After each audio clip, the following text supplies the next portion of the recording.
Salt நீங்கள் add பண்ண fat content அதிகமாக இருக்குது ஃபுட்டில், வெயிட் போட்டுருது. வெயிட் போட்டால் ரத்த குழாய்கள் எல்லாம் ஆல்டர் ஆகி ஹைப்பர் டென்ஷன் வந்துடுது. நிறைய யங் ஏஜில் hyper tension, uncontrolled hyper tension 180 200 அப்படி தான் இருக்குது. இது ஹைப்பர் டென்ஷனில் என்ன காம்ப்ளிகேஷன்னா ஸ்ட்ரோக்கு, யங் ஸ்ட்ரோக்கே வந்துடும்.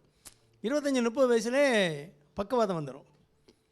இன்றைக்கெல்லாம் ஒருத்தர் வந்தார், அவருக்கு பக்கவாதம்னா bilateral frontal lobe parietal lobe மூளையில் 2 இடத்துலையும் எங்கேயுமே மூளையில் ரத்தம் உறைவு ஏற்பட்டிருக்கு. பைலேட்ரலில் நான் பார்த்து ரொம்ப ரேர், 2 பக்கமும் ஒரே நேரத்தில் ரத்த உறைவு ஏற்பட்டுருது. நடந்து போனாராம், பார்த்து நமக்கு திடீர்னு அந்த கால் பலம் இல்லாமல் கீழே விழுந்தாராம். அவர் எதோ இறங்கி விழுந்தான்னு நினச்சிருக்காங்க. அப்புறம் எழும்ப முடியல. அப்புறம் வந்ததில் ஸ்கேன் எடுத்து பார்த்தா ஹைப்பர் டென்ஷன் அவருக்கு இருக்குன்னு தெரியும், ஆனால் மாத்திரை போடலை. ஆமாம், 190 110 இருக்குது பிபி. நல்ல வேளை ரத்த கசிவு ஏற்படலை, 2 பக்கமும் ரத்தம் உறைஞ்சி போயிருக்கு. இனி அதை எப்படி கரைச்சி எப்படி இம்ப்ரூவ் ஆகி வருவார். அவர் வயசு 65 தான்.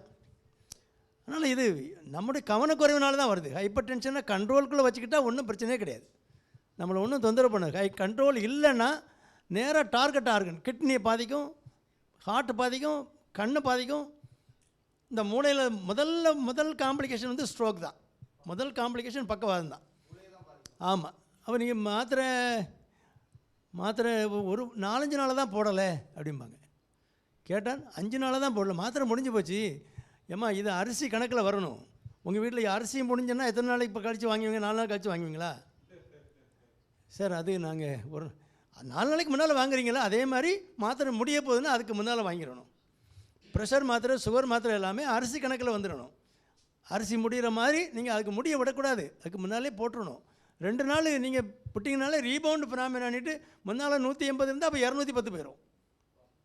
ஏன்னா ஒரு நல்ல பாம்பை நீங்கள் அதுக்கிட்ட போய் சீறிட்டிங்க கூடாதுல்ல, அதை போய் நோண்டக்கூடாதுல்ல. கண்ட்ரோல் பண்ணால் அடித்து கீழே வைக்கணுமே தவிர அதை விட்டிங்கன்னா, அதனால் இப்படி தான் மாட்டிக்கிறது. ஹைப்பர் டென்ஷனில் தான் ஸ்ட்ரோக் வரும் அல்லது கிட்னி ஃபெயிலியர் ஆகிடும். கவனமாக அந்த கரெக்டாக அந்த டார்கெட் வேல்யூக்கு கீழே வச்சுக்கணும். எவ்வளோ டாக்டர் இருக்கணும், எனக்கு கரெக்டாக இருக்கா அப்படிங்கிறத எப்போவாது செக் பண்ணிக்கோங்க. மாத்திரையை நிப்பாட்டாதீங்க.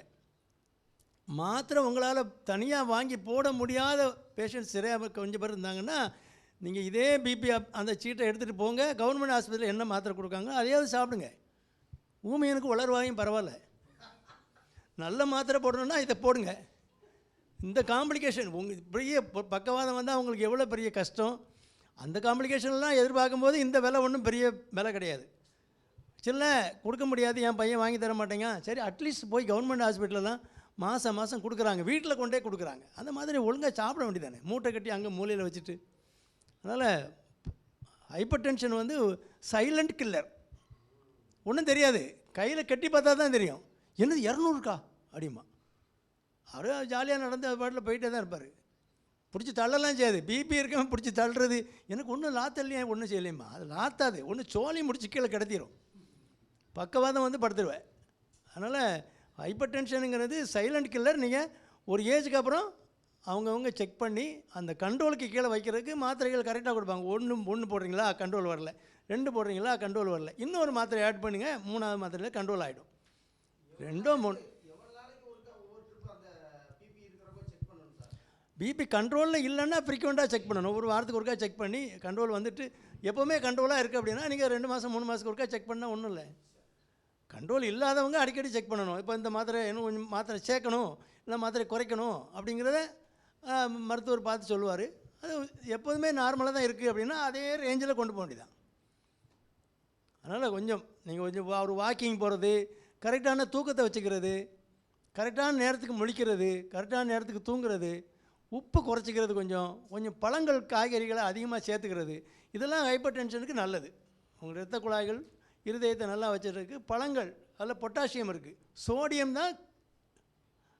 சோடியம் சென்சிட்டிவ் ஹைப்பர் டென்ஷன் வந்து சால்ட் அதிகம் போட்டிங்கன்னா பிபி கூடும், கண்ட்ரோல் வராது, இரத்த குழாய்கள்லாம் டேமேஜ் ஆகும்.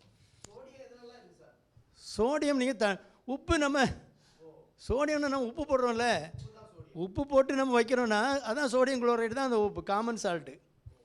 உப்பு போட்டு வைக்கிறாங்க, அது ஓரளவு டேஸ்ட்டாக இருக்கும். இருந்தாலும் அங்கங்கே பார்த்துக்கிட்டு கொஞ்சம் உப்பு அள்ளி சோத்தில் போட்டுக்குவான். அங்கே போட்டால் தெரியும்னுட்டு சோத்தில் போட்டுட்டு ஊற்றிக்குவான். ஏன்னா அவர் ரொம்ப சூடாக சாப்பிட்டு பழகி போச்சு. அந்த பழக்கம் இருக்கக்கூடாது. கொஞ்சம் கொஞ்சம் மிதமான சால்ட்டில் சாப்பிட்டு பழகணும்.